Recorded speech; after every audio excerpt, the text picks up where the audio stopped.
Hello and welcome to episode 19 of the Irish Economics Podcast. On today's episode, I'm joined by Dr. Graham Brownlow to discuss the Northern Irish economy. So Northern Ireland hasn't got much focus so far in the series, so hopefully this episode will address this balance. Many of you will have heard our first episode with John Fitzgerald, where we discussed the economy of the Republic since the foundation of the state. Well, hopefully this will serve as a companion where we can go through the economics of the Northern Irish economy during a similar time frame. I learned a lot from this discussion. Growing up in Longford, we hear a lot about the politics of Northern Ireland, but not so much about the economy. Of course, politics has influenced the economy, and Graham takes us through that.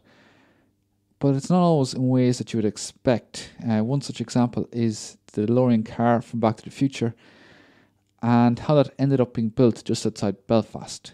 It's a fascinating story. All right. Okay, so hello everybody and welcome to this episode of the Irish Economics Podcast. Today I'm joined by Dr. Graham Brownlow, who's lecturer in economics at Queen's University Belfast.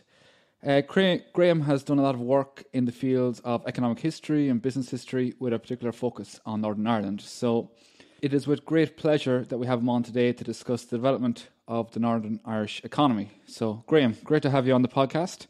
Thanks for having me on. Okay, so you mentioned earlier that in terms of the development of the Northern Irish economy, you would tend to frame it in the context of creative destruction and a number of long-run trends. Could you give us some insight maybe into what that entails? Yeah, okay. So I think creative destruction, I think, is a pretty good way of framing long-run economic history because it makes a lot of valuable points that we miss when we think about more short-run macro-type factors. So just to remind people, creative destruction, idea associated with Joseph Schumpeter, is the idea that economies are not in a state of equilibrium, that actually what economies consist of in capitalism is the creation of new sectors, new methods, new products that necessarily destroys old methods and old processes. And so when we observe regional development, rather than the idea in the 1960s, there was an idea that Northern Ireland had too many staples and that the problem in Northern Ireland was just the decline of staples. I think when we think about creative destruction, we recognise that it's not just the decline of old staples, which in many ways is inevitable, but it's also the failure to create new industries, new technologies, innovation, etc., that is needed to explain long-run development in general, and I think Northern Ireland in particular. So that's the creative destruction point, and it links into my general observation that in explaining Northern Irish long-run development, there are basically three factors. One are the factors that it shares with the long-run failures of the United Kingdom. So that's a long-run story that's not unique to Northern Ireland. The second point are there are actually a number of factors that are actually magnified versions of British problems. So actually what you see is a lot of problems that are long-run problems of the British economy are actually exist in Northern Ireland, but in magnified force in a magnified form. And last and not least, there are problems that are unique to Northern Ireland that a lot of non-economists would focus on, that takes us into areas of politics and such and so forth. So that's the way I frame it. Conceptually, I think creative destruction is a very useful insight. Sure. For thinking about regional development and Northern Ireland in particular. And the three-way split in terms of the long-run development. So those two things put together give us a lot of insights that then we can think about the productivity problems that Northern Ireland has had over the long run. And I think that's probably the way I tend to frame a lot of my discussions in various papers when I think about Northern Ireland. Okay, so it seems to be a bit like in the UK, the North-South divide, only perhaps Northern Ireland is even further away than, say, the north of England from London. It's more exaggerated in that context. Would that be one way of thinking about it? Yeah, I mean, the thing to remember is that the income per head of Northern Ireland from its establishment in the early 20s to the present day has bobbed around between 60 and 80% of the UK average. And Northern Ireland's income per head unemployment figures from about the 1930s to about 2000s was consistently the worst performing region of the United Kingdom. Right. So I think if you think about a lot of problems that exist in the north of England, so areas that had textiles, like Lancashire, Yorkshire, or areas that had manufacturing, shipbuilding, like the northeast of England or Glasgow in Scotland, and general overdevelopment of staples, as in Wales. I think that Northern Ireland's regional problems fit very much a wider imbalance within the UK economy. That's the first part. But Northern Ireland is magnified in the sense it's consistently performed more poorly than a lot of other parts of the United Kingdom. But I think probably the northeast of England currently arguably is a weaker regional economy than Northern Ireland, but the northwest would be a stronger performing regional economy. So that is very interesting insight indeed. So as we're hoping to review the Northern Irish economy, perhaps it would be useful to start from what many people take as the beginning, the heyday of Northern Ireland as a centre for shipbuilding and other industrial activity. Perhaps you can take us through how Northern Ireland became established as a powerhouse in this regard and how a decline eventually came about. Okay, so the story of linen and the story of shipbuilding and other industries within Belfast, like mineral waters and tobacco and rope, etc. I think if we start with linen. I mean, the story of linen is a story that goes back into the 18th century, and it's a story of initially rural Ulster, places in Armagh, and then the mechanisation of linen in the 19th century and the growth of Belfast are intertwined. So linen becomes, yes, it's provincial. You've linen towns like Lisburn and Lurgan, etc. But the primary driver is the mechanisation in Belfast. So that's the primary driver of linen in the 19th century.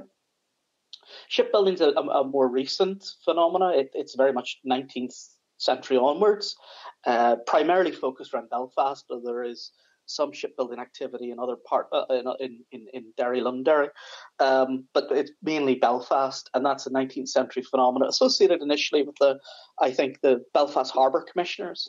Belfast, the Lagan is not unlike the Clyde, wasn't originally that well suited to shipbuilding, so it had to be Queen's Island, etc., was created, and so that was developed. Then you had Workman Clark and Harland Wolff, that were the two major shipyards.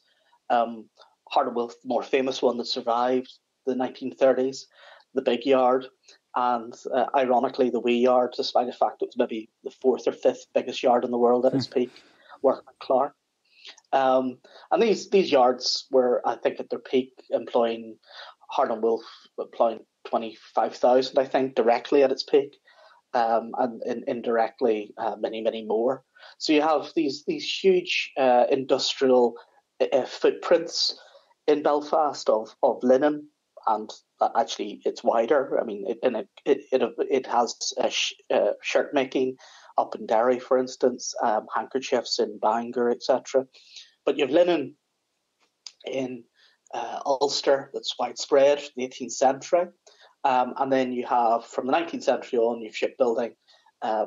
That's very much a greater Belfast phenomena, urban phenomena, East Belfast phenomena. Yeah. And so these are, what explains these phenomena? Okay, so why textiles and shipbuilding?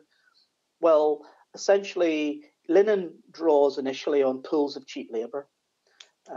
So the story of linen was originally it was household production was very much involved in the production of linen. And it's only really in the 1820s when linen becomes mechanized that there's a shift between the transaction costs and production costs of linen that makes it effective to make it into a factory firm-based activity. So actually, linen was an early outsourcer. And my very first paper is actually about that. Right, interesting. But that changes in the 1820s. In the early 20s, when the mechanization comes in and technologically it becomes much easier to produce linen at scale in factories, and household production withers away and we move to mass textile production. the temperature and the climate and the rainfall of Ulster is important to the story of linen, because linen is a very heterogeneous product with different threads, and a damp climate, rather like cotton, is helpful to handling these textiles. So it's not a coincidence that cotton develops in Lancashire, part of the world known for its rainfall, and linen develops in Ulster, part of the world also known for its rainfall. Yeah.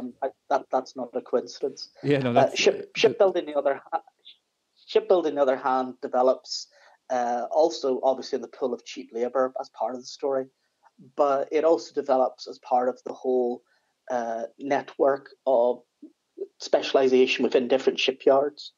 So different shipyards very much develop different competencies in different types of ships. So Belfast, famously the Titanic, ocean liners was a big part of the shipbuilding industry. And part of the reason why employment was so high in Belfast was that that's a very labour-intensive form of shipbuilding. Yeah. Far more labour-intensive than bulk carriers, because of course you've got to fit out ocean liners with all the different people who aren't necessarily building the ship, but building the interiors of the ship. And that leads to lots of craftsmen earning large salaries as skilled workers, etc. So there's very much the story of shipbuilding after the 1930s is a story of one firm, Harland and Wolff, and before the 1930s, it's a story really of two firms. The story of linen, on the other hand, is a story of many, many firms, and those firms don't consolidate and are very politically interconnected with the Stormont government after 1920, and they're very involved before partition in unionist politics as well in the linen industry. Shipbuilding, on the other hand, of course, is very much an export, as linen also are export orientated, but shipbuilding policy is very much focused at the level of the GB government, because the resources required in terms of shipbuilding policy are way beyond the capacity of the Northern Irish government after 1920. Okay, that's really interesting. And so you mentioned before, or I read in one of your papers, you mentioned that there was a switch around maybe 1914 or thereabouts where there was, is it a second industrial revolution, and Belfast didn't really take advantage of that to the same extent. Could you maybe tell us a bit about that? Yeah, so this is the story again about creative destruction. Now, economic historians find the term second industrial revolution is quite controversial, but I'll run with it. So the term second industrial revolution is, as it suggests, it's the second wind of industrialization, and it's basically the period you could roughly suggest, roughly from about 1870 to the First World War, 1914, in which mass consumer products, electricity, etc., kicks in and industrializes, and new consumer products come in. Why this is important is in the second industrial revolution, Ulster doesn't capitalise it on that phenomena nearly to the extent it did during the first industrial revolution of the 18th, early 19th century. And so again, it's a story about creative destruction. It's not so much that we have destruction, the decline of staples. Well, the decline of staple industries is to be expected, as we move into a world of alternatives to linen in the 20th century, and we move into a world of alternatives to shipbuilding in the 20th century. Those declines are to be expected. The puzzle is, why not the creation of new industries in Northern Ireland that offsets, or Ulster before partition, that offsets the decline of these industries, and we can speculate about some of those sources. But really, my primary concern in my writings has been post-1945. But I do think there's something very interesting happens in the economy of Ulster and indeed Ireland between, say, 1870 and 1914, because when I was first taught Irish economic history, the observation was made that Ireland left the United Kingdom at the period of time it had done best out of being in the United Kingdom. So any sort of economic determinist arguments about Irish history are too simplistic. But there is something peculiar or odd about the fact, and I don't think it's a coincidence now, that we have these sort of home rule debates going on for 3-4 decades at the same time as I think the new second industrial revolution possibilities are not taken up. But that's quite speculative. I haven't done really, really detailed research in that area, but I think there are enough smoking guns. Okay. No pun intended. Sure. To suggest that there is some relationship between that period of from the 1880s, particularly through to the 1910s, of that whole period of political agitation coinciding with problems in the competitiveness of business. And I think we can think about why that might be, given the links between the business community and the political elite in Ulster. Okay, so the political sort of aspects may have held back. Yeah, I think actually, I wrote about this a long time ago in sort of 2006-07, long before Brexit. But I think Brexit kind of germinated in my mind the issue that actually businesses have limited time. Okay, so introductory economics, the opportunity cost of time, and so businesses really, boards of directors, etc., want to be thinking about innovation, cost reduction, those sorts of things. But when you have a period, certainly within unionist politics, from the 1880s through to the 1910s, where a lot of the leadership of unionist resistance to home rule were actually major figures within business, that's time not been spent developing new products. Sure. That's time not developed. That's time not been spent in innovating. This also coincides with the whole British phenomena of what's called the entrepreneurial failure debate. There's a big discussion about what goes wrong in entrepreneurship within the UK in this period. So I think you could tell, and again, I'm speculating because I haven't really done serious research in this area, but I do think one could hypothesize that the time that was being spent on political agitation can't have been helpful to businesses in developing new goods and services if they were spending their time basically meddling in politics. That's the first observation. The second observation is by the time we get through to 1945, then I think that an established link between politics and business has been created. And I'm not sure that has been all to the good for Northern Ireland since 1945 to the present day.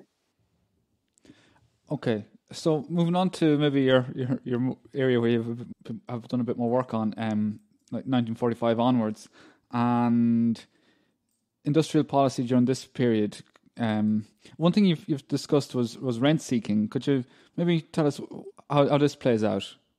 Okay, so just a reminder for those who maybe haven't studied rent seeking, or a revision for those who have. So we tend to think in introductory economics about profits and efficiency, and we know from Econ 101 that monopoly is associated with higher prices, lost output. So there's a welfare loss, often called the Harburger triangle, after the economist who first sort of did measurement in this area. But that's not the whole story about monopoly and why it's damaging to an economy.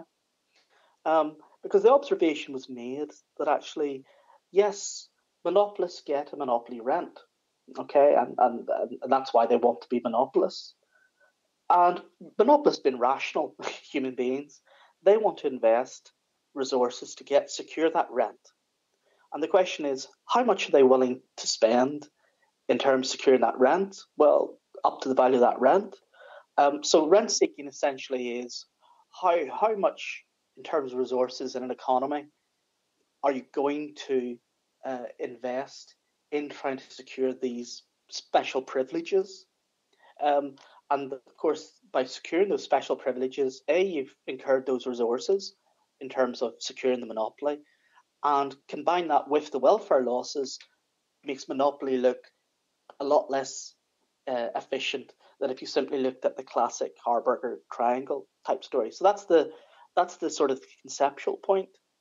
Now, it ties in with rent seeking because what then happens is the argument goes about when you design public policy, if you design public policy of a set of subsidies, then it's very much in the interests of businesses to lobby for those subsidies because those subsidies are essentially tax-free. Yeah. And so they're actually very lucrative. Whereas if you go for government purchases, well, you might get revenue, but you still get taxed on that revenue. So actually, and this is a point goes back to George Stigler in a wonderful one-page note in the Journal of Political Economy back in 1966. Stigler made the observation that actually it's in the area of subsidies and tax privileges that we should be most concerned about type of rent-seeking behaviour, although he didn't use the term, rather than government purchases. And that feeds very much into, rent-seeking is observed around the world, and Anne Kruger very much developed the whole literature in sort of developing countries.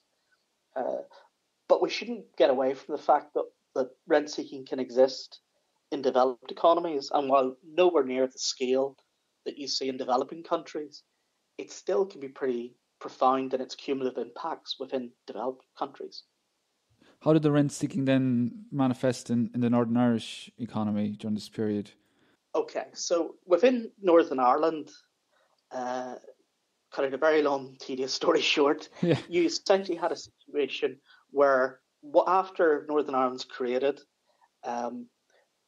responsibilities were divided up between the British government and the Northern Irish government. And from about 1920 through to 45, yes, there were examples of what we would now call rent seeking, but they were restrained by the budget issue, the fact that the levels of resources sent to the Northern Irish government from Whitehall were comparatively small. But there was definite examples. David Jordan, my PhD student who's just completed, has observed, evidence of all sorts of problems in people applying for subsidies or licenses and being confronted by the fact that the people who are granting the licenses or subsidies are already incumbents within an industry. Yeah. This obviously creates a problem which acts as a huge entry barrier. So again, taking us back to the story about the Second Industrial Revolution, I think a lot of the problems before 1945 is a problem about not so much destruction, but creation.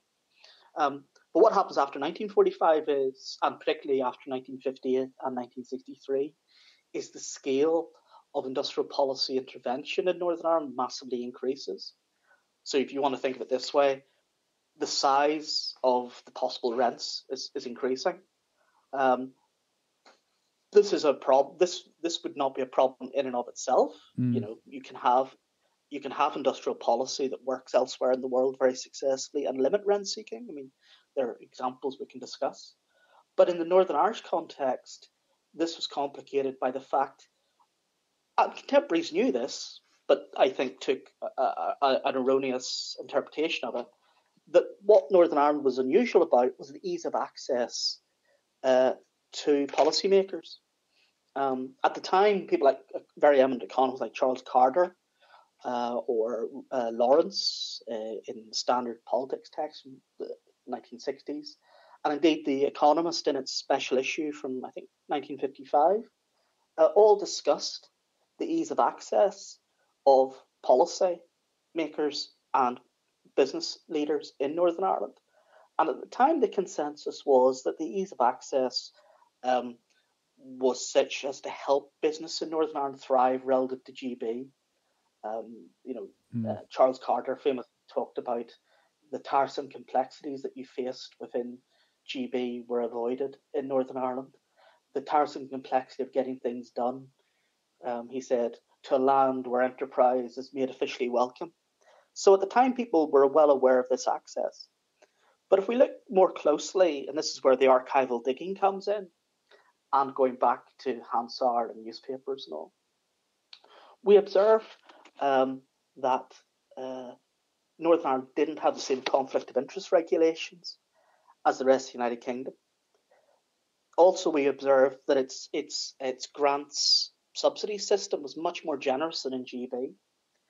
And if we compare it to Scotland, which I've done elsewhere, if you compare to Scotland, Scotland essentially after 1945 had far less generous subsidies. They were generally loans, not grants.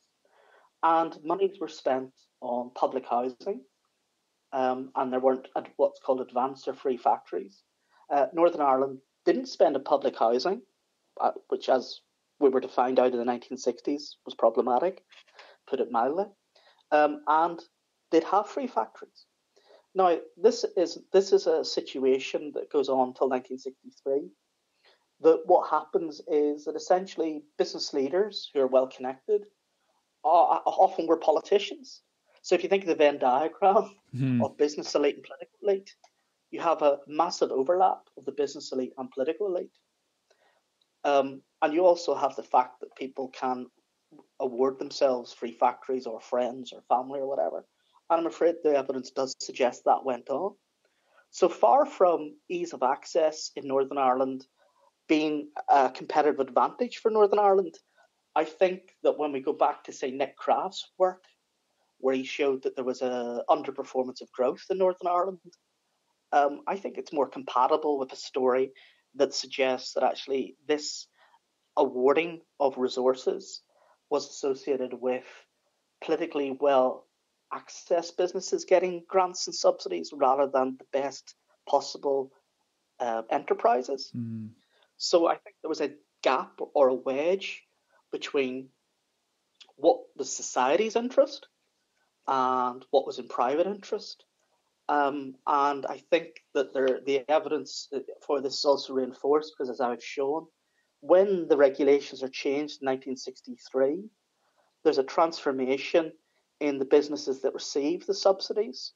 They become bigger, they're more efficient, they have lower costs, they're higher productivity, and go through the list of all the different virtues they have. And performance improves. And Northern Ireland actually grows faster than GB from 63 to 68. Female employment massively grows because one disadvantage of this rent-seeking system is it reinforces monopsony in linen.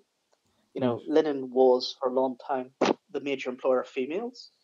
And when the linen lobby saw that possible new industries would come in that would look to hire female labour, obviously that could bid wages up. And there was large-scale political opposition to that happening.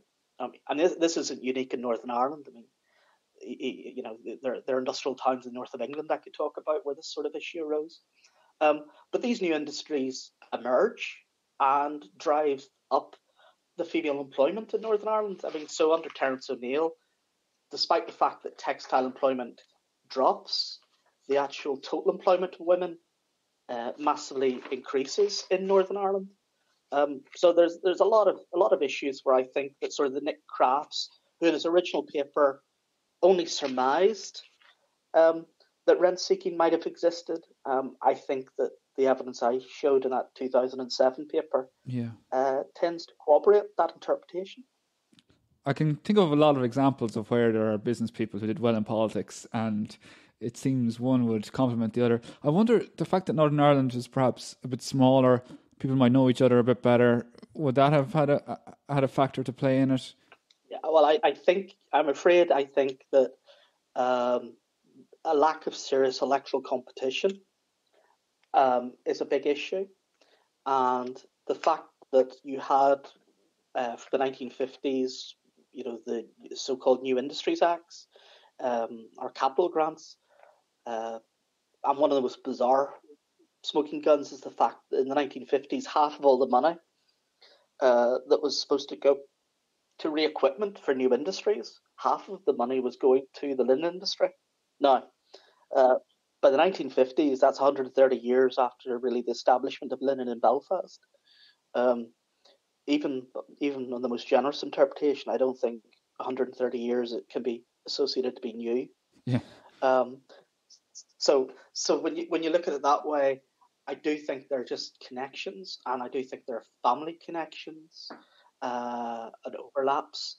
In other words, what I'm suggesting, and I wrote my paper long before the renewable heat incentive scheme, the RHI scheme and scandal. I think a lot of the behaviours one observes in that RHI, the Cochrane inquiry report that just came out earlier this year, a few weeks ago, we're not in uncharted territory. Those behaviours did exist long before and had to be restrained. I think size is part of it. People wear multiple hats. Size is also part of it because there's such a proximity and closeness of people. And size is also part of it because the people who could be whistleblowers are, ignored. So I think there's issues. So electoral competition and size, I think, are probably issues, and the issues of competition and the issues of efficiency. All the things that Alison Cuthbert in the first Government Commission report, the so-called Economic Survey of Northern Ireland, it came out in 1957. I mean, the story of that paper was interesting because that sat on the shelf for 2 years. Right. Because they identified problems in competition in Northern Irish economy. And it's interesting when you go back to the archive that actually there was a spin operation. There's a 22-page document that was given to, I think, all Unionist MPs that was to disassociate itself from the report that the Northern Irish government itself had commissioned in 1948. So, I mean, going through it all, I think that there's enough evidence, I think, to point in the direction that I do think that politics and size and the dominance of certain groups, I do think does suggest that it did damage the Northern Irish economy. Now, I don't believe it's the only thing by any stretch of the imagination, but I do think if you want to explain the gap between Northern Ireland and GB, you need to think about what differs between Northern Ireland and GB. And this phenomena is clearly a phenomena that does differ from Northern Ireland and GB. And, I think actually if one was to look closer at the south, I think one would find quite similar behaviours in sometimes in the south. Yeah. I think unfortunately just a lot of these research just hasn't happened in the south. Sure. But so I don't think Northern Ireland's unique, and I don't think it's particular political philosophies. But it's interesting that your contemporaries were well aware of how important access was. I mean, like I said, The Economist talks about an awful lot of it in its entire special issue back in the 50s. Right. But at the time, people thought it was a good thing. I think we now see that it actually was a far more mixed thing. So you mentioned Terence O'Neill there, Prime Minister of Northern Ireland in the 1960s. It seems that if ever there was a time for Northern Ireland to move towards a more outward-looking economy, it was under his stewardship. I understand he had meetings with Sean Lemass and Whitaker, who are widely cited as the architects of opening the economy of the Irish Republic and setting the seeds for positive economic development. Was there ever a prospect of this happening under O'Neill's leadership in the North? Well, the causality, first thing is Ken Whitaker and Terence O'Neill were great friends. Right, okay. But the other thing, actually, historically, it was actually the South imitating the North. Okay, right. There's a 1950s paper by Charles Carter in Studies in which he talks about the Northern Irish commitment to foreign direct investment and talking about how much more liberal Northern Ireland was than the South at the stage.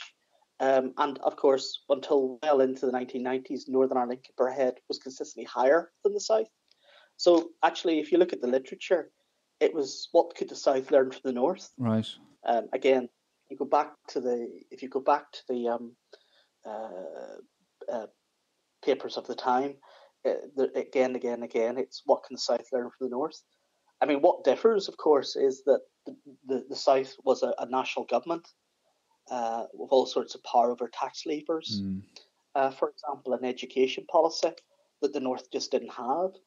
But actually, I think my reading of it is actually that the North was more an inspiration to the South than vice versa.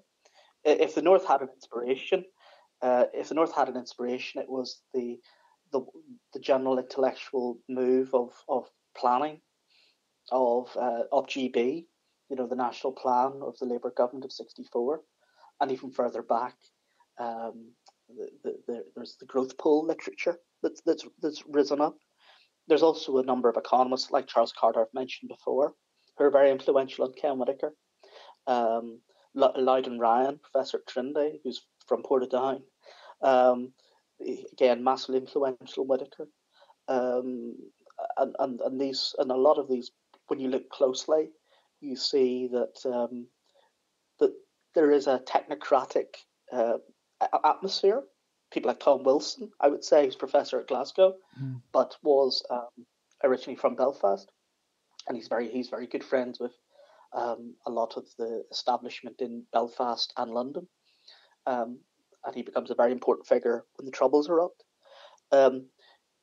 There's a lot of modernisation thinking going on within the North and within the South. But I actually think if you were stand back dispassionately, it's actually Whitaker is a great synthesizer of other people's ideas. And there's no doubt that I think Charles Carter, if you look at the paper and studies, what we associate with economic development is actually far more Charles Carter's paper than actually economic development's text. Economic development, of course, being the title for Whitaker's paper that many cite as being the blueprint for the modern open economy of the Irish Republic. Yeah, I mean, there's an old line in economics that a classic is much cited and little read, and I think Whitaker's economic development is a classic of that genre. Right. Because actually, if you look at it, it's actually primarily about agriculture. It's a very small state document. It talks about the affordability of welfare states. It isn't really an industrial export-oriented paper whatsoever. Whereas if you look at Carter's article, it's all about foreign direct investment and supply side, technological and managerial advantages. So actually, I think that what we come to know as sort of the post-60s Southern supply side revolution of Lemass and Whitaker, in many ways is actually more the fact that it's a consistent implementation of ideas of people like Loudon Ryan, Charles Carter, etc. Right. In no way would I detract from Whitaker's work in the area of Northern Irish politics. I think that future historians, I think, will increasingly come to recognise how important he was in having sanity within policy circles about Northern Ireland. But I think that actually, if you look closely, he wasn't really an original economic thinker. He's a great synthesizer.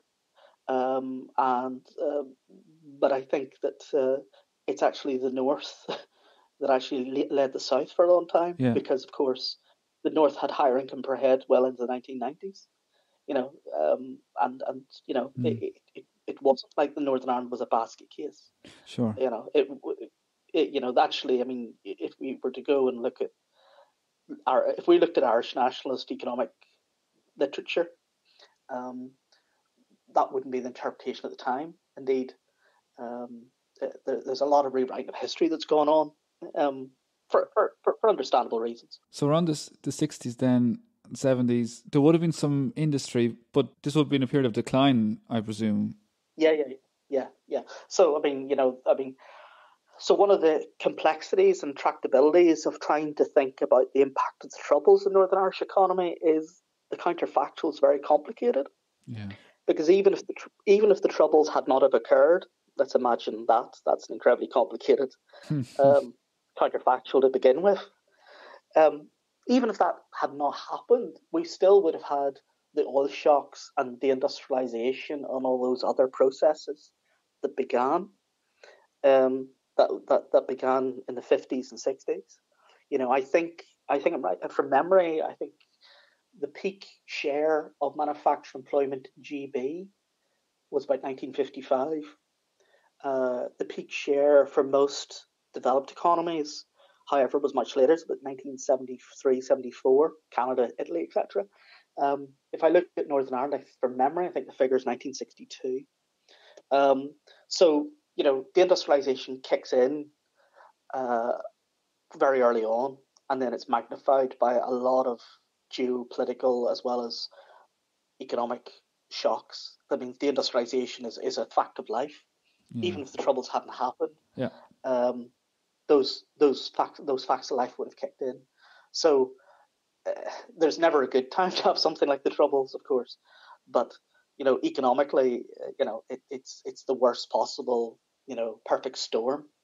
That part of the story of the Troubles and the way the Troubles shapes the economy and vice versa is that it interacts with the Troubles in a way that makes it incredibly complicated. I mean, again, the archival work I've done, when you're reading through the policymakers' notes, I mean, they're incredibly sophisticated in their thinking.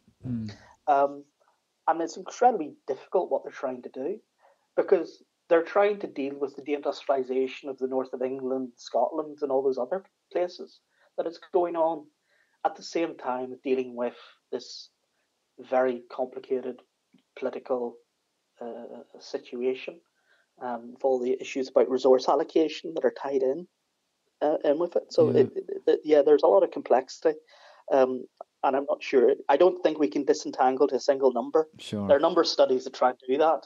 I'm very skeptical of that. I mean, I've done literature reviews of the literature on the Troubles, and there are things we can certainly say the Troubles did to the Northern Irish economy, but I think it would be wrong to turn around and have a single number. Yeah.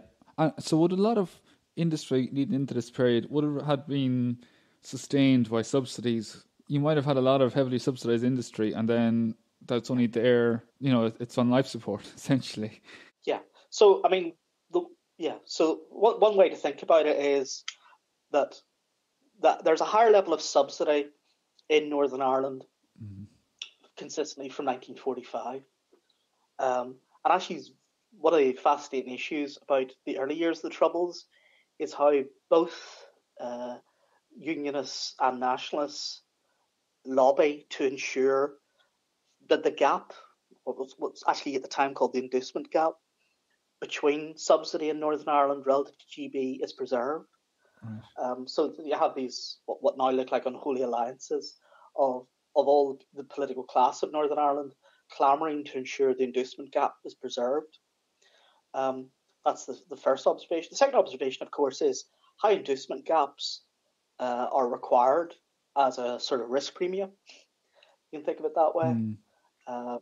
And more particularly after what's called the Cairncross Report in 1971, there's an explicit recognition of what we'd call an economics accumulative causation problem, but more generally a vicious circle problem. Cairncross in 1971 is called in notionally by the Northern Irish government, but actually it was the Treasury that decided it should be Cairncross. Cairncross had to investigate the fact that the various development plans in Northern Ireland were all off target. Right. Now, what happens again in Whitehall is the Treasury are very slow in the uptake because of what's called the barber boom and things like that that are going on at the level of the UK economy. The Northern Irish economy continues to grow through 69, 70, early 71. Then very quickly after the introduction of internment and violence, it spikes up. Then everything goes haywire. But in Whitehall, a lot of Treasury officials are very sceptical about the messages coming out from the Northern Irish government because they're just looking at the data that shows output continuing to grow, blah, blah, blah. They're missing the point that the situation has changed very quickly. So Cairncross is brought in and he creates a I think, a very important document, the Cairncross report, in which he just says, well, you've got a cumulative causation problem here, that essentially unemployment is a recruiting sergeant for paramilitaries. And violence, of course, creates unemployment through destroying investment. So what you have is a situation where violence destroys investment. Okay, investment then falls, unemployment goes up. Unemployment goes up, which acts as a recruiting sergeant for paramilitaries. Right. Violence goes up. So this feedback loop. Yeah, so he then identifies in that 71 document that it isn't a question of stabilising the economy versus stabilising society. That's not the argument. He actually turns around and says, what you actually need to do is you need to short-circuit this collapse. And Cairncross, of course, one of the reasons why he was selected for this report is he had worked for the economic section during the Second World War. The economic section were a group of economists who were involved in wartime planning. People like Lionel Robbins, etc., are associated with it. Tom Wilson, who I've mentioned before. These guys were all involved. And so what Cairncross said is you needed to create a way to short-circuit this vicious circle, this feedback loop. So he said what you need to do is stop investment collapsing. So he said you needed to create what he called the Northern Ireland Finance Corporation, what becomes the Northern Ireland Finance Corporation. And it basically throws money, £50 million is the original budget, into manufacturing in Northern Ireland to stabilise production and investment, with a hope that unemployment doesn't rise too far, and hence the political situation can be stabilised. Okay. And that's very much the philosophy that underpins a lot of the British government's behaviour in Northern Ireland, right up through the 1990s. Okay. Indeed, the document I've seen as late as the mid-90s, they're still using this term interrelated strategy, in which they're saying that moving progress in Northern Ireland is going to require a mixture of economic, strategic and political advantages. Now, why as an economist that's important is there's a recognition of trade-offs between those three objectives. And so when we look at Northern Ireland's failure to close the productivity gap, I mean, there's some economists like David Fielding in their work on the Troubles have turned around and said that the failure to close the productivity gap during the Troubles is an indicator of public policy failure. I think this is a strange interpretation of the evidence, and it shows why archival evidence is important. Because once you recognise that there are actually three objectives, or three sets of objectives, I should say, the political, the military, and the economic, and you're willing to trade off between them, that actually they were willing to trade off productivity gains. Yeah. Very obviously, because creative destruction, creative destruction is a good thing. Yeah. But ordinarily, but if creative destruction means outmoded forms of production are replaced, you need new industries to emerge. But if the political situation is deterring foreign direct investment, tourism, etc., new industries are not necessarily emerging. Yeah. So you very clearly, you want to focus on levels of employment rather than productivity. The good news is you stabilise employment. You hold Northern Ireland together. You stabilise employment levels, reduce unemployment levels as far as you can. That's good news as far as it goes. But of course, it means you don't tackle productivity. You don't tackle the underlying supply side problems of the economy. Yeah. And it also means that when you're trying to attract FDI, there are two problems. One is the quantity of FDI you can attract is reduced. More importantly, perhaps, which takes us into the whole story of DeLorean, etc., is that people that are willing to come in may be opportunistic or of low quality. So I think that when we're talking about, say, the story of DeLorean doesn't really begin in 1978 or whatever people conventionally say. It actually begins in 1971 with Cairncross, because Cairncross lights the touch paper of the Northern Ireland Finance Corporation that becomes, it's relabeled the Northern Ireland Industrial Development Authority, I think, in 1973, 74. It's then wound up, becomes the Industrial Development Board, the Northern Ireland Industrial Development Board, and then that becomes later on the Industrial Development Board for Northern Ireland that now is Invest NI. So the whole Rock family tree, if you like, think of it that way, of inward investment in Northern Ireland today, Invest NI is traceable back to the Northern Ireland Finance Corporation in 71, arguably. Okay, so that makes a lot more sense when it comes to interpreting the story of DeLorean in Northern Ireland. So perhaps we can set the scene here for those who may be unfamiliar. The DeLorean car that featured in Back to the Future was actually built outside of Belfast in Dunmurry, I believe. So John DeLorean was a businessman who cut his teeth in Detroit with General Motors and wanted to set up a sports car company, and he ended up in Northern Ireland where he got the most favourable deal in terms of public supports. But the background that you provided there is very enlightening, because when you hear the story you wonder why were these subsidies offered, but it's now clear to me that there was a strong political motivation to keep employment rates high, and the political value was so high that it justified extremely high subsidies. When we think about the DeLorean story, there's lots of angles I could go at.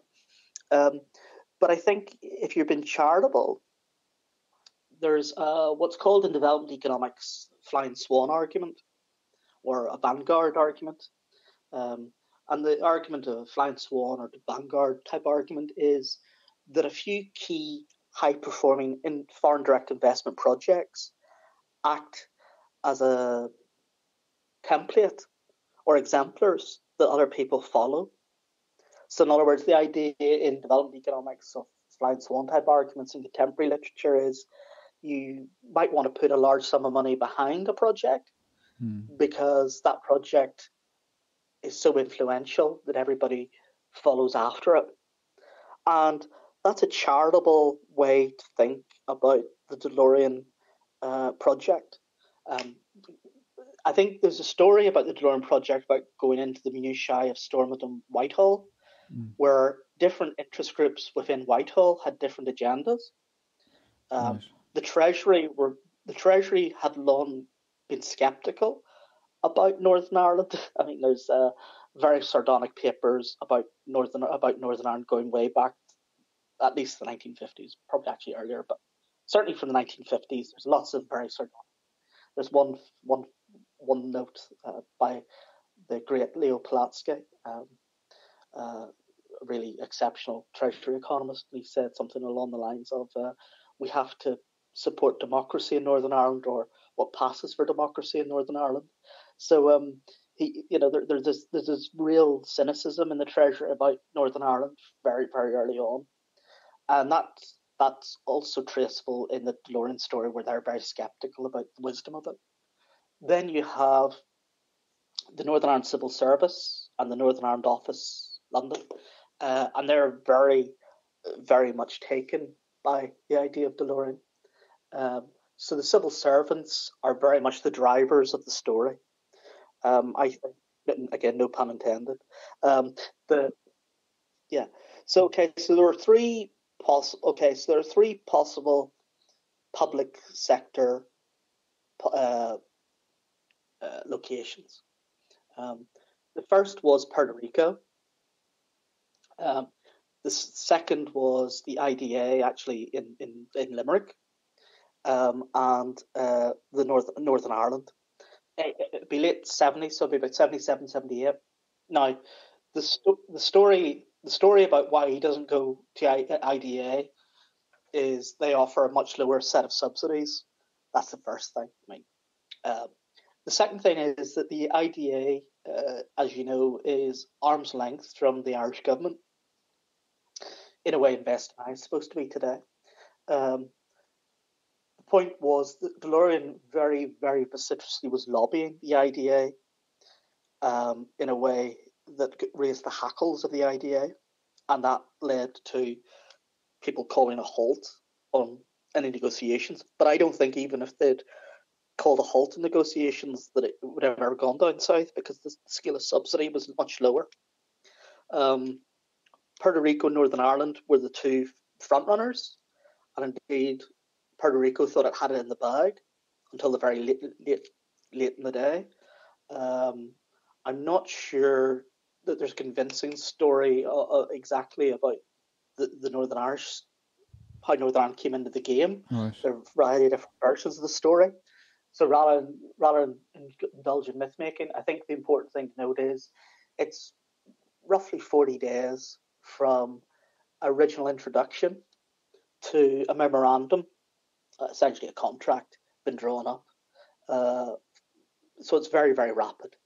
And again, the scale of the subsidy offered by Northern Ireland is a multiple of what's been offered by either Puerto Rico or the IDA.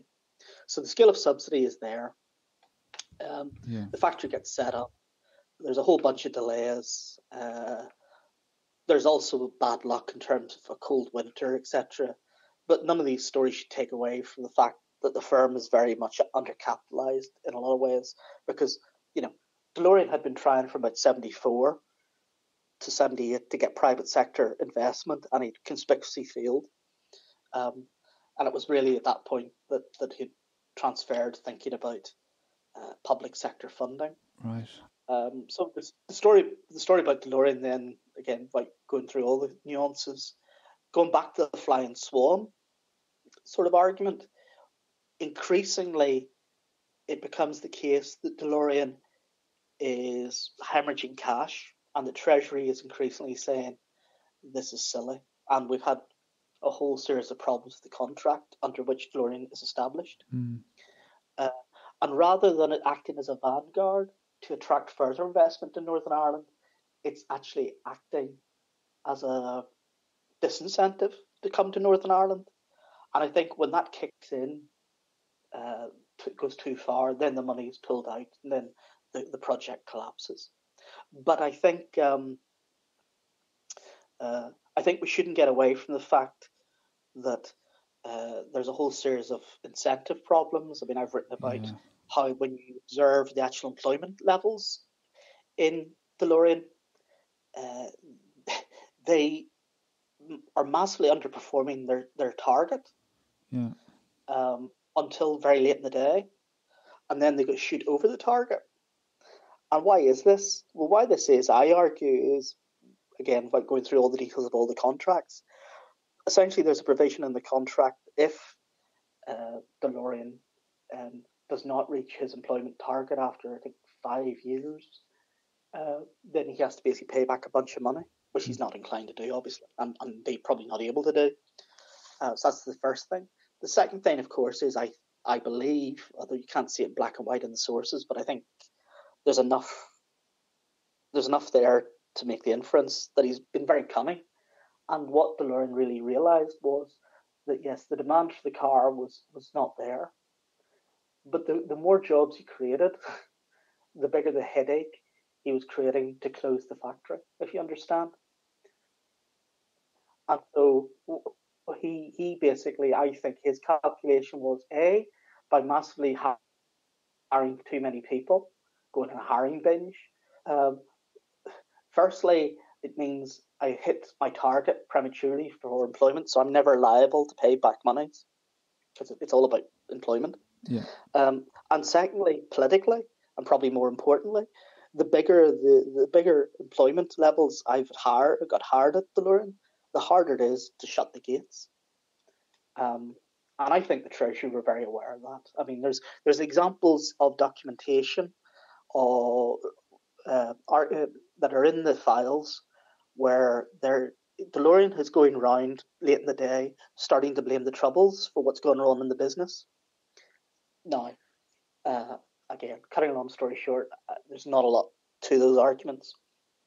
But the problem is, of course, if DeLorean is going into the American media saying the political situation means his business can't succeed, then that acts as a deterrent for other investors coming to Northern Ireland. So far from him being a vanguard or flying swan to attract further investment, he becomes a disincentive. Yeah. That's the first thing. The second thing is that the business cannot keep becoming a bottomless pit of cash.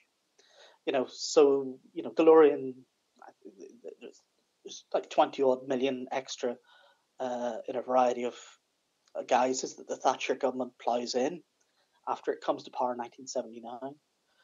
So a lot of what I would call conspiracy theorists who've written about DeLorean say that the problem was simply Thatcher couldn't stand industrial policy and wanted to close the factory when she came in. Well, she gave it 20 odd million quid. However, dice the number. So I don't think it's that. I think actually what happens is the Treasury are empowered, and eventually the Treasury say to the Northern Irish officials, "You've had your fun, but you better close the gates." But it's really it all comes together when you give it a historical perspective that there is this interrelationship between economy and the politics. So there is this political motivation to keep employment high, and that's what motivated this contract that led to a business plan that was not really sustainable, and also coupled with somebody who wasn't really putting together a good business plan in the first place, and then once you're in, it's very hard to pull out. Oh yeah. I mean, it's funny. It's like when you go back to contemporary documents in the 1950s, you see civil servants talk about the linen lobby. Yeah. When you go back to the late 1970s, you see Treasury documents talking about DeLorean, talking about sunk costs. And there's a massive awareness at the Treasury that this type of factory is going to be sunk cost. It's if it goes out of business, you're not going to get another car firm in that factory. And as things turned out, yes, it was massively sunk cost. So it wasn't simply the level of the resources that went in. The official figures, I think, was it £83 million? That's the official figures. But the £83 million doesn't include, for instance, all the money that the UK government paid to McKinsey's to monitor DeLorean. Right. For a start. And more importantly, the £83 million doesn't include the opportunity cost. The cost per worker at DeLorean is huge. It's very, very high. Yeah. If you wanted to create the maximum number of jobs in West Belfast, you would have been far better in putting that money into house building. Public house building, would have created the direct employment benefits of the people involved in construction, in housing. And secondly, the benefit you would have had of having the house building and the improved housing in West Belfast, with all that would have generated, there would have been social as well as economic benefit. Now, that would not nearly have been as glamorous as a car that ends up in Back to the Future movie. I'm sorry, apparently it wasn't a very good car. I think that famous scene in Back to the Future where he's going back to the future and he can't get the car started and he revs it up and then it finally comes to life. That's overdubbed by some sort of American supercar. It was a very underpowered car, apparently. Yeah. The problem is every time I've written about DeLorean, there's a hardcore group of DeLorean fans out there who... It's quite funny, some of the descriptions of myself in some of their forums. Right. So-called professor is my favourite description. They're not very complimentary as soon as you comment on the car. Yeah, my understanding is the performance wasn't that great. No. Indeed, part of the reason why the DeLorean was eventually chosen to be the time machine in Back to the Future was in the original script, the Back to the Future script had knocked around Hollywood for years and years and years. And the time machine in earlier scripts had been I think it was a fridge. A bin lorry. Or a bin. And a fridge. Yeah. And I believe I'm right in saying that inspired by, I think, the day the Earth stood still, or Earth's Flying Saucer, it's like one of these two movies. Right. The gull wing left an impression in the mind of one of the writers, and other people have commented that the DeLorean car is a 1950s vision of what the 1980s would look like. And I think if you think about the design of the DeLorean in that regard, again, I'm veering far from economics here, that perhaps culturally, that's one of the reasons why the DeLorean had such resonance. Like, people talk about it. So if I say about Brooklyn, So I talk about the Bricklin. The Bricklin was a very similar gull-wing car that was made in Canada, Newfoundland, Right. and it died a death commercially in the mid-70s. But nobody's heard of the Bricklin. Yeah. No, it's the The movie. DeLorean, on the other hand, of course, people have. Indeed, John DeLorean actually wrote a letter to Robert Zemeckis, I think it was, thanking him for the profile that the movie gave to the product. And Yeah. I know that there are people who will argue, and I would suggest they're right, that without Back to the Future, the cultural resonance of the DeLorean would not be any greater than the Bricklin. So maybe if we go back to the economics before wrapping up and think a bit about the recent development of the Northern Irish economy. We're in a post-1998 Good Friday Agreement era. Things are a bit more settled politically. The global economy seems to be switching to one that is service-led. Would you see the Northern Irish economy reflecting that global trend, or do you see it developing in a different way?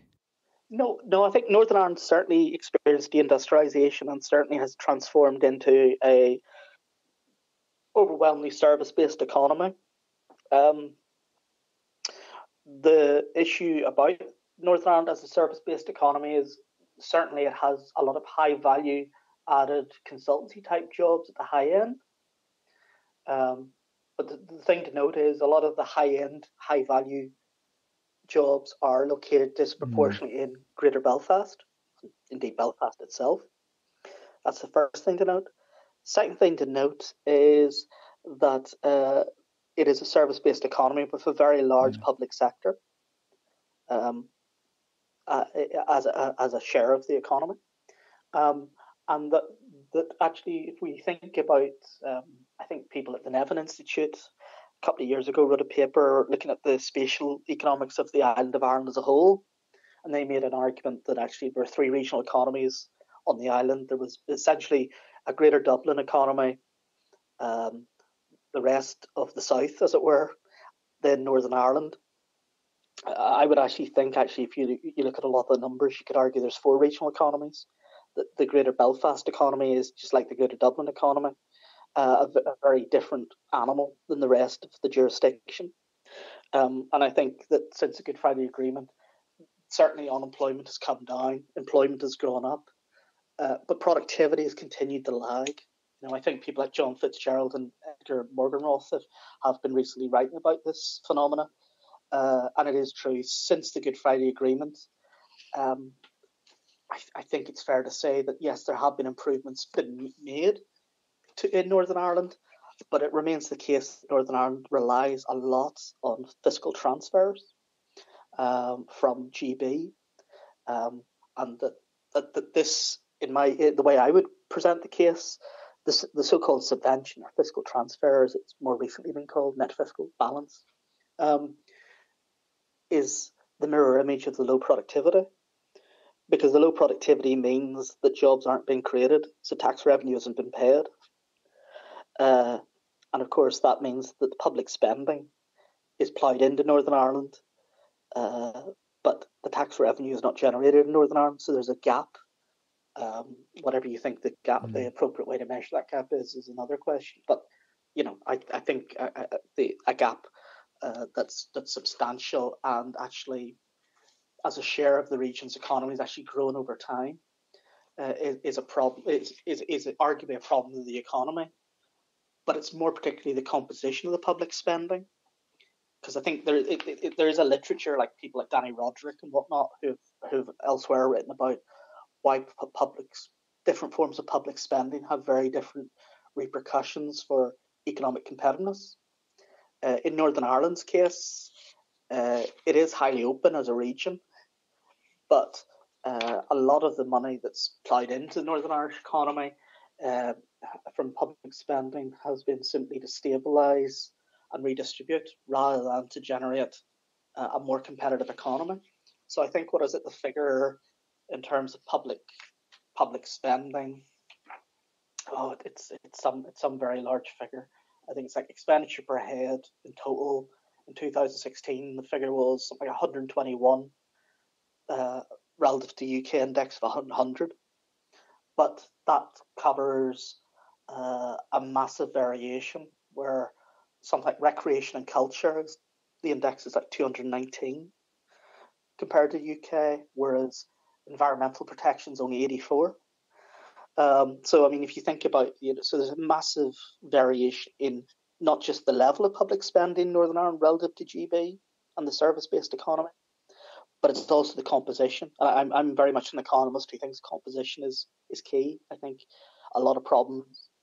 Going forward then, how would you see the Northern Irish economy developing? We're in the middle of a COVID-19 crisis, but we cannot forget that other political issues such as Brexit, which may present hurdles or opportunities.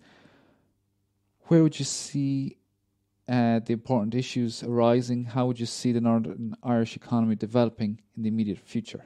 I think for Northern Ireland, as we've alluded to throughout the discussion, let's think about creative destruction. The real manifestation of that failure or lack of success is the productivity gap. Okay, now Northern Ireland hasn't closed that productivity gap on GB, and of course, as Nick Crafts has pointed out, it's not as if GB has been particularly clever in terms of productivity over the very long run. So Northern Ireland's failure to close the productivity gap with GB looks all the worse for the fact it's not closing it on a national economy that it hasn't particularly performed particularly well. So I think productivity is the main Achilles heel. What are the potentials? Well, the potentials are, I think, a lot of things that are important are, as often the case in economics, the things that are important in economics are often very imprecise. And the things that are very unimportant in economics are often very precise. And I think economists often focus on things that are precise because they're the paper. Those are things that get you in the American Economic Review. But the problem is those things may not be very important. They might be precise. So I think that the things that are going to make your economy wealthier are going to be things like productivity. Now, I think things like managerial quality matters a lot. I'm very convinced by the sort of Van Reenen and Bloom line of argument in general that the quality of management does matter. So, why does foreign direct investment on average on the planet have greater efficiency than indigenous firms? Well, because they're not enculturated into bad management techniques. They have a corporate view, regardless where you are on planet Earth. So I think that foreign direct investment at its best is associated with better management and technology. So foreign direct investment, certainly. When you think about the other evidence, it does suggest that family firms underperform on average. Why? Well, because, of course, the nature of family firms on average means that people who aren't very capable but are, incredibly well connected, i.e. their children of the owners of the firm, are going to become the managers in the firm. And that can lead to all sorts of problems in terms of retaining talent, etc. So I think, so there's issues about management that needs to be tackled in terms of improving productivity. I think the stuff that John Fitzgerald and Edgar Mulgarath have said about education more generally, I would agree with, although I think that we should be very careful about how we interpret what we mean by improvements in human capital. I think it's very easy to become obsessed with league tables of exam results. And I'm not convinced that those are a good way to measure value added in education. I think they're far too easily gamed. So I'd say there's education, management. Those are two areas. Improvements of infrastructure. There's plenty of examples of how infrastructure in Northern Ireland could be improved. I think a general recognition that Northern Ireland or Ulster in the late 19th century, in the late 19th century, Ulster was the fastest growing region of Ireland, and Ireland was the fastest growing component part of the United Kingdom. So in many ways, Ulster, late 19th century, as things were going wrong during the Second Industrial Revolution, we still shouldn't get away from the fact that despite that, it performed pretty well, all things considered, in that era of globalization. And I think that as we look at the future of the world economy, it's not as if that we shouldn't be outward looking, and that there's a whole range of possibilities about green technologies, aging populations, migration flows within Asia. There's a whole range of possibilities out there that I think a lot of firms in Northern Ireland could benefit from. But I think that's very much more about being export orientated and being innovative and entrepreneurial. I don't believe that the future is simply sucking in foreign direct investment, no questions asked. I'm far more convinced by people like Moretti, who, like in the New Geography of Jobs, talks about raising skills levels and the ecology of skills within regions. I think those things all offer possibilities for improving the Northern Irish economy. But I think the general lesson will be, again, as an economic historian, one thing you realise is if a problem takes a long time to emerge and persists for a long time, it's unlikely it can be solved very quickly. So problems like the UK economy, UK underperformance over the very long run, cannot easily be rectified. Either the Labour government in the 60s through national planning and the Thatcher government in the 80s with monetarism both found it very difficult to turn around the juggernaut. And I think as an economic historian, that would be a general lesson, a cautionary note. I hope that's not too downbeat an ending, but that's it. No, thank you very much, Graham. It was very, very interesting. So thank you very much. Glad you enjoyed it. So my thanks to Graham. I learned a lot about the Northern Irish economy and I found it quite fascinating. If you enjoyed this podcast, please share with friends and colleagues. A 5-star review on iTunes will be particularly helpful in getting the listeners on board. So thank you and all the best.